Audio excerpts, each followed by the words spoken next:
Welcome to another episode of This Is Why I Don't Vote, a podcast. Season 3, Episode 16.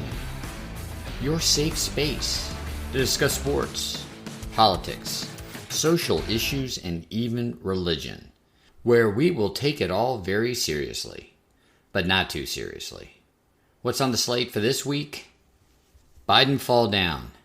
Biden fall down hard. Big deal? A couple of be careful what you wish for. Sports editions. The Phoenix Suns and Newcastle United. Thank you all for listening. I appreciate your energy, your attention. If you like the podcast, if you like what you hear, please like, subscribe, thumbs up, 5-star, write a review. Send to those friends and enemies far and wide. This Is Why I Don't Vote podcast is on Patreon. Please consider supporting. I would really appreciate it. Act 1, this Biden tripping story is fucking stupid. Didn't want to have to comment on this story, but the media coverage, particularly the legacy media, but even some of these alternative media outlets, it's been ridiculous. President Biden trips and falls over a sandbag that is curiously placed in the middle of this stage, and all of a sudden we get the narrative, old man fall down, is old man ready to run for re-election of President of the United States. This isn't some defense of Joe Biden. This isn't some defense of the elderlies that have been running for president for the last 3 elections. It's just another illustration that we see what we want to see, and generally we're looking through the lens of a television or a phone. So we are captured by the media. We are captured by those that are capturing the event. Did it not seem strange to you? Because it did to me, dear listener, that you saw countless outlets playing the same exact video of Biden falling down. The man immediately starts to point at something. The man immediately identifies what he feels tripped him up. The narrative of the story is, old man falls down. Well, I started looking naively, because I am naive, because I am ignorant. I started looking naively for all the other camera angles of the fall so I could identify independently what the man was pointing to that he believed he fell over. Now, of course, you fall down. It doesn't matter if you're the President of the United States or if you're just sitting around a restaurant, a bar with your friends, and you take a spill. It's embarrassing, and you certainly want to blame it on something. Biden, for his part, immediately points to something, and it could be, hey, I'm embarrassed.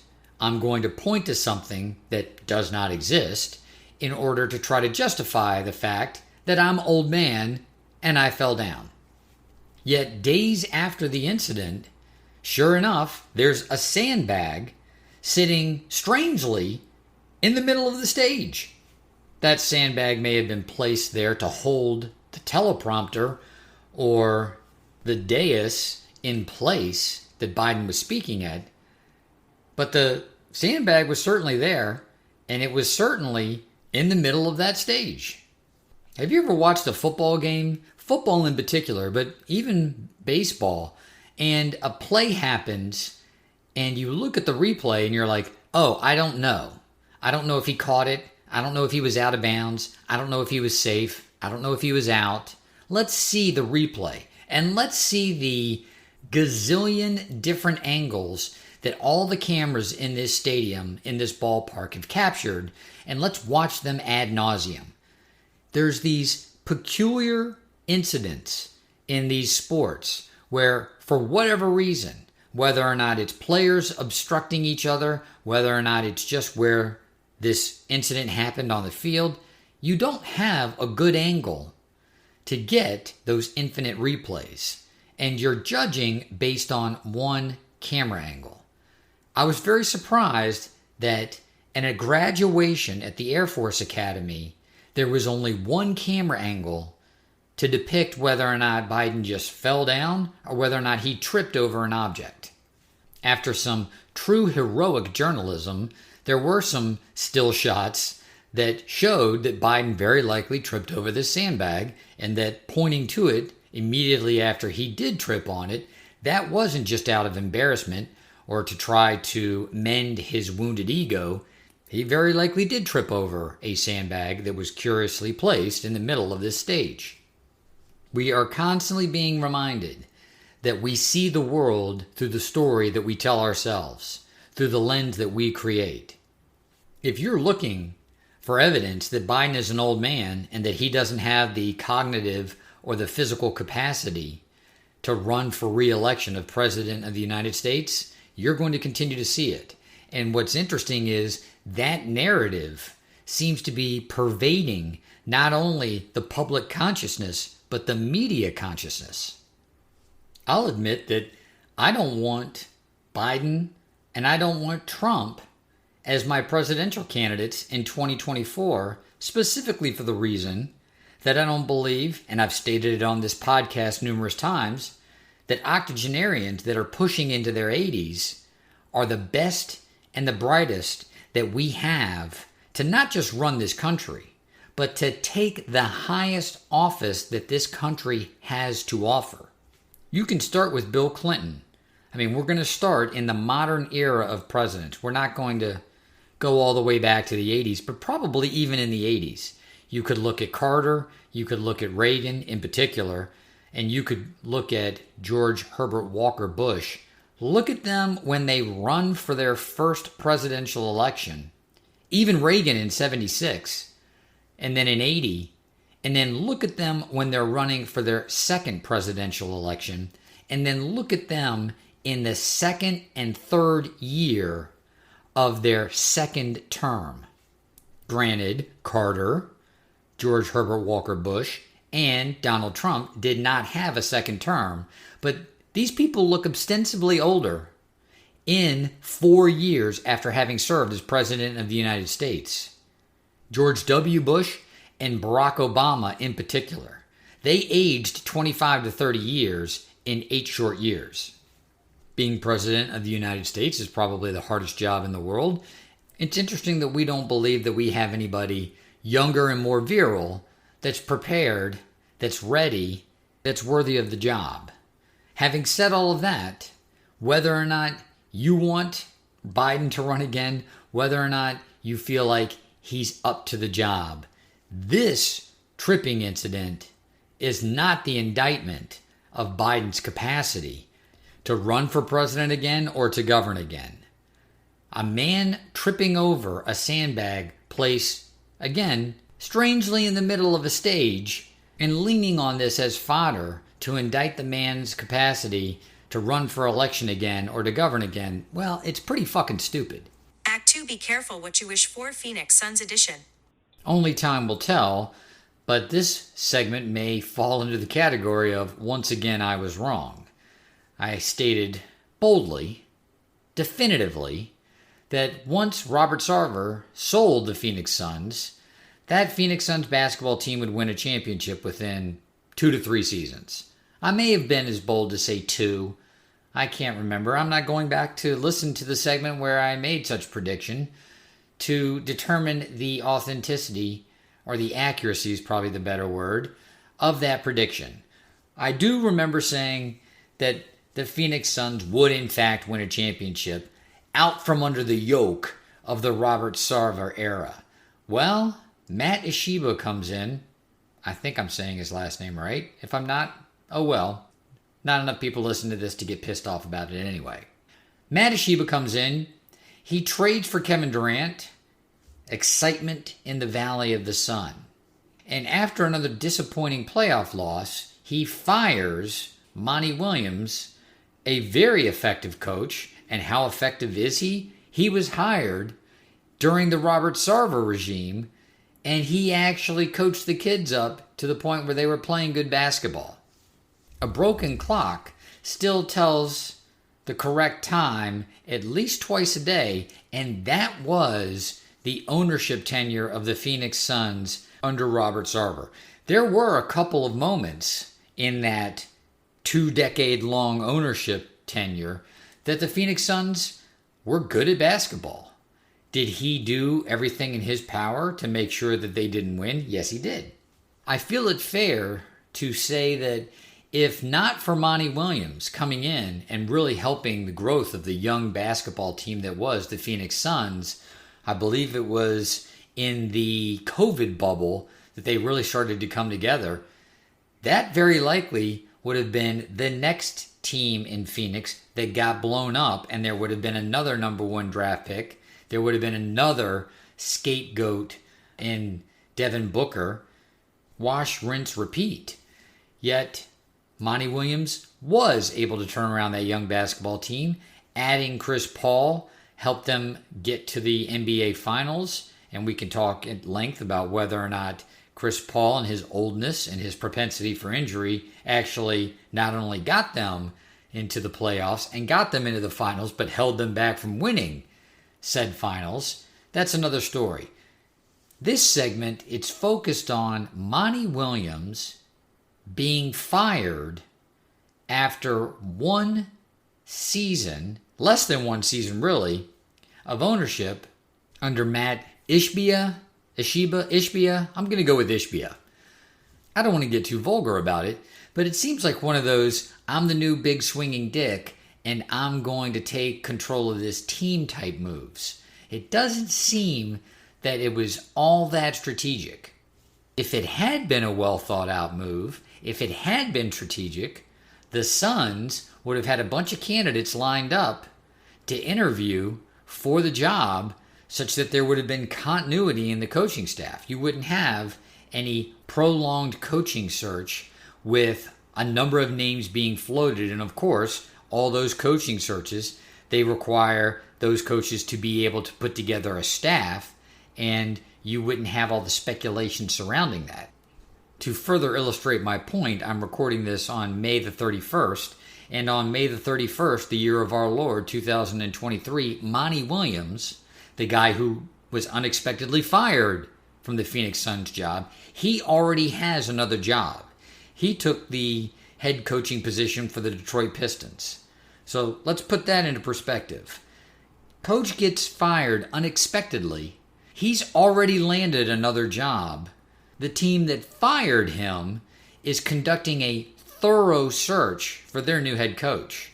Thorough search is code for we fired someone without having a good idea of their replacement, and now we have to make this look like it was well thought out, when in fact it was pretty haphazardly done, and we look like jackasses. I mean, when Doc Rivers gets fired from the Philadelphia 76ers head coaching position and then becomes one of the candidates that's interviewing for the Suns head coaching position, that clearly shows that Monty Williams being fired, I mean, it wasn't a well thought out move. It was probably more of a knee-jerk reaction to the way the Suns exited the playoffs for the second straight year. I talked about it on the podcast, specific to the New York Metropolitans. Sometimes you have to give a new owner some leeway. They're going to make some moves that are splashy, that attract a lot of attention. Some of those may end up working. Some of those on their face seem basically absurd.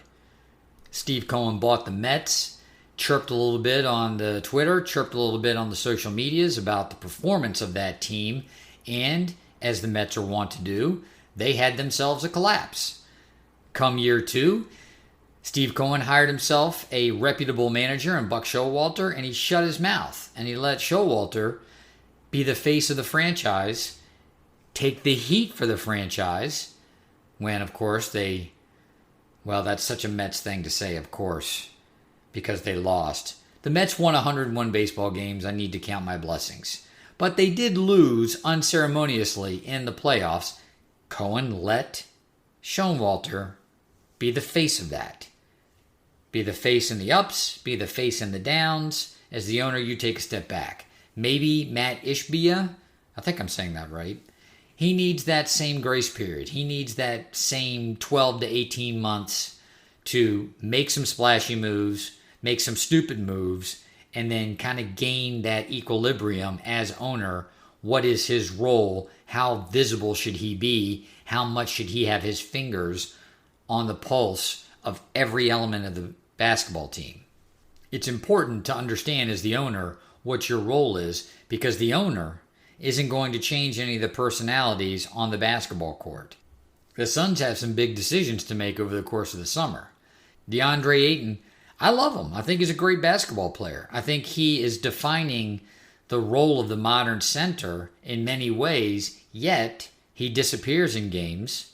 I attributed that, of course, to him being young when he was young. I don't know that you can say now, in year one after he signed a max contract, I don't know that you can say, well, he's still young. He's still developing. Once you get a max contract, that's pretty much the stamp. That's the mark that you've become an adult. You've become a professional. You are a veteran. Veterans don't get to disappear, particularly in the playoffs. Veterans don't get to pout, particularly in the playoffs. Contrast that with someone like Chris Paul, who I believe is the consummate professional. He's just old. And there is something about Chris Paul, something psychological in my mind. And this is certainly not criticism. Hell, I probably see this because I see it in myself. Those limiting beliefs. The man can't help but get hurt in the playoffs. He's had very, very talented teams around him, time and time again. Teams that look poised to go to, if not win, an NBA championship, and Paul would get hurt. And he just couldn't play, either hurt to his full potential or he just couldn't play at all. He was that hurt. He couldn't even play. That happens once or twice and you think that's a bad luck fella. That's terrible that would happen to him 2 out of 3 years, 2 out of 4 or 5 years. With Chris Paul, you could just go up and down the line in his playoff career and he's hurt. And he gets hurt in key moments of key games. At this point, injury is not even as much a consideration as oldness.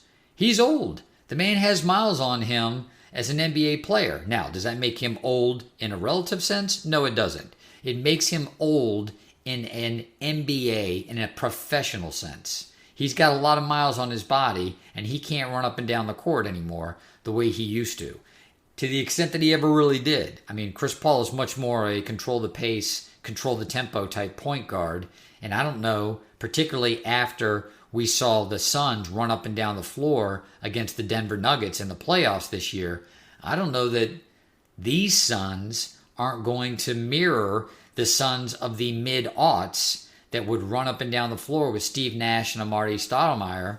That may be the preferred style of play with a team constructed like this. Young, fast, athletic. Monty Williams seemed to be able to put that team together, mix that blend of veteran and youth successfully. That may have been a tempest behind the scenes more than we understand, at least at this point right now. I'm sure once the dust settles over the course of the summer, and particularly as the new basketball season is approaching, there'll be more scuttlebutt as to what really happened. And certainly we might get more clarity after we see the product that's put out on the floor by the Phoenix Suns in the 2023-2024 season. As of right now, the prediction that the Suns are going to win an NBA championship in the next 2 to 3 years doesn't look too good. Act 3. Be careful what you wish for. Newcastle United is headed to the Champions League. I haven't done a piece on Newcastle United in a while. If you are a familiar listener of the show, if you are a loyal listener, God bless you if you are, you know that I am a Newcastle United fan, and that ever since the takeover by the Saudi Public Investment Fund, I have conflicting emotions about the progress of the club and the direction that they're going in, given that there certainly isn't any separation of church and state in Saudi Arabia. It's all controlled by the royal family. Although, as a quick aside, that's not really an accurate depiction of how things work in Saudi Arabia. The church and the state are actually often quite at odds, and that's why the Saudi royal family has to routinely do some weird shit to placate the rabid Wahhabi clerics who don't really appreciate the fact that in Saudi Arabia there's reverence, but when many of the royals leave the confines of the nation. They used planet Earth as if it was Hugh Hefner's Playboy grotto from the 1970s. Irrespective of the internal politics of the nation of Saudi Arabia, certainly the public investment fund is controlled by the royal family. Therefore, Newcastle United is controlled by the royal family, and that leaves a nasty taste in my mouth on every day that ends in a Y, except for which day? Game day. Yes, I am still a slave to game day. Newcastle United is on the television set. I will watch Newcastle United. I will root for Newcastle United. What has all that corrupt blood money bought for Newcastle United? One hell of a good football club. I mean, from a team that was facing relegation in one short year. That's actually 2 seasons, but one short year. Newcastle goes from facing relegation under the stingy, almost stupid, it was stupid on the field, the product that Mike Ashley allowed to be put out. It was brilliant when it came to the revenue and the dividends that Mike Ashley was able to take from the club. But from the miserly grasp of Mike Ashley nearly sending Newcastle into relegation for a 4th time in, 16 years or 14 years under his stewardship? To go from that to Champions League in a year, that's quite an astounding feat. Now, some of you may be listening to this and say, I do not understand what you were talking about, this whole relegation and then Champions League. Very simply, and I've stated it before, but for the sake of people who are new to the program, who are still listening, and that's probably a number of people that I could count on my hands and feet, this is how it works. In professional soccer, particularly internationally, you have these things called clubs. They don't call them teams, they call them clubs. And every little hovel to every big city, they've got a club. Therefore, there are tiers in their leagues. It's not like the professional leagues in the United States, where you basically have 32 teams, or you have 30 teams, and you can discriminate against other cities joining your league unless you get a vote of the owners to allow them in. In international soccer, international football, I should say, all of these clubs existed for a long time. When the leagues were being put together, they had to figure out a way, how do we incorporate all of these different clubs? Because we're not going to be able to simply say, you get in and you don't. The easiest way to do it was to create a league of tiers. So you had clubs that could ascend through all of these tiers to the top tier, but if you weren't good enough, you had clubs that could descend through the tiers into the bottom tiers. Naturally, because our world revolves around, it's not gravity, that's not what it is. It's not the sun. You got that wrong again, dear listener. It's money. Because the world revolves around money, those teams in bigger markets that had more money populated the top tier in the league, and those teams from smaller markets, they populated the bottom tiers in the league. Newcastle, being from a big market, but having an owner who was miserly and who was generally an alcoholic jackass, who was pulling as much money out of the club as he could, that team, that club, I should say, to use the proper nomenclature that I've used in this piece, that club would get periodically relegated because the owner would not put any money into the team to make it worth a damn. It was actually more financially lucrative to risk being relegated and miss out on all the television money and all the rights that a top flight team received from being in the top tier league. It was more lucrative to that man to risk getting relegated than it was to spend the money in order to stay in the top tier. Well, when you are bought by a fountain of money, that being the Saudi Arabian Public Investment Fund, you're not as concerned about balancing the ledger such that you get to withdraw as much money as you possibly can without reinvesting a dime of it. What is the reward for lavish spending, like one is a sailor on shore leave at a whorehouse? Well, they've got the greatest whorehouse in international football. Not in pro football here in the United States, the Super Bowl, nope. Not in professional basketball here in the United States. Not in professional baseball. Not in hockey. Yes, the Stanley Cup is nice. No, you're right, the NBA championship trophy is kind of stupid looking. Baseball is old and majestic, but it doesn't draw like the Champions League. Yes, there is a thing called the Champions League, dear listener. This is where all of the most high profile, the most lucrative, the clubs from the biggest markets, this is where they all go to play one another in order to see who can spend the most money in order to buy what is a championship trophy that one can, I guess, hold over the head of a bunch of other billionaires. For years, under a stingy bastard like Mike Ashley, this trophy seemed completely out of reach. Newcastle couldn't even make the tournament. Newcastle couldn't even sniff the top 10 in their own league. In order to make the Champions League tournament, you have to be one of the top 4 teams.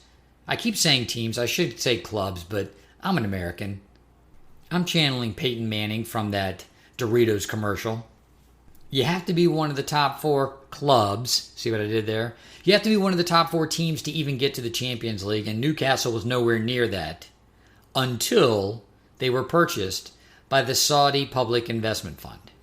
So now you're up to speed, dear listener. And where does that get us? That gets us to the point where sitting here in front of this microphone, I still feel sick to my stomach that my beloved Newcastle United was bought with blood money, was reinvigorated with blood money, and is now running like a top, fueled by blood money. What's worse is that, yes, when Newcastle United is playing in the Champions League and you hear that music,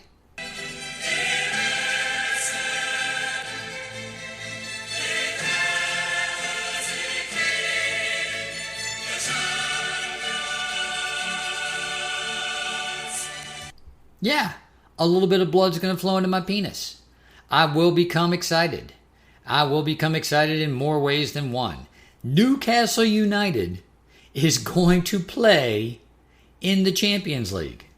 All I have to do is ignore that knot in my stomach that is the knowledge that blood money has fueled this majestic ascent, and that in a very real way, my attention and my energy being focused on Newcastle United, rewarding blood money for doing what it has done, it's contributing to the perpetuation of that oppression. Why can't I have nice things? This is Why I Don't Vote, a podcast.